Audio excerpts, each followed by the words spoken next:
സംഘർഷഭരിതമായ കേരള രാഷ്ട്രീയത്തെ സൗമ്യത കൊണ്ട് നേരിട്ട സുദീർഘമായൊരു രാഷ്ട്രീയ അധ്യായം നിശ്ചലമായി.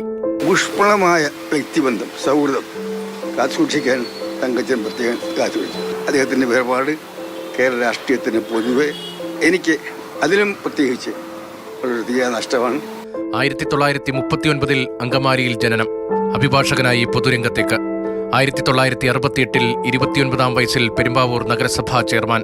രാജ്യത്തെ പ്രായം കുറഞ്ഞ മുനിസിപ്പൽ അധ്യക്ഷൻ. 1982 ആദ്യമായി നിയമസഭാംഗം. 87-ലും 91-ലും 96-ലും പെരുമ്പാവൂരിൽ ജയം ആവർത്തിച്ചു. 1991, 95 കെ കരുണാകരൻ സർക്കാരിന്റെ കാലത്ത് നിയമസഭാ സ്പീക്കർ.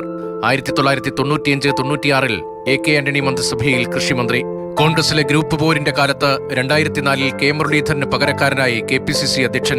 2004 തന്നെ ഉമ്മൻചാണ്ടിയുടെ പകരക്കാരനായി UDF കൺവീനർ. 2018 വരെ.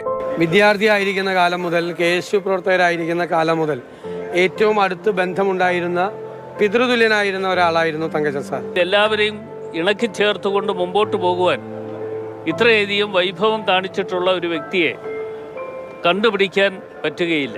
കോൺഗ്രസ് രാഷ്ട്രീയത്തിൽ കെ കരുണാകരനൊപ്പം അടിയുറച്ചു നിന്നു PP തങ്കച്ചൻ. പക്ഷേ കരുണാകരൻ പാർട്ടി വിട്ടപ്പോൾ ഒപ്പം പോയില്ല. അവശേഷിക്കുന്ന I വിഭാഗത്തിന്റെ നേതാവായി കോൺഗ്രസിൽ തന്നെ തുടർന്നു. ഭരണതലത്തിലും പാർട്ടിയിലും സൗമ്യതയും സമവായവുമായിരുന്നു PP തങ്കച്ചന്റെ ഫോർമുല.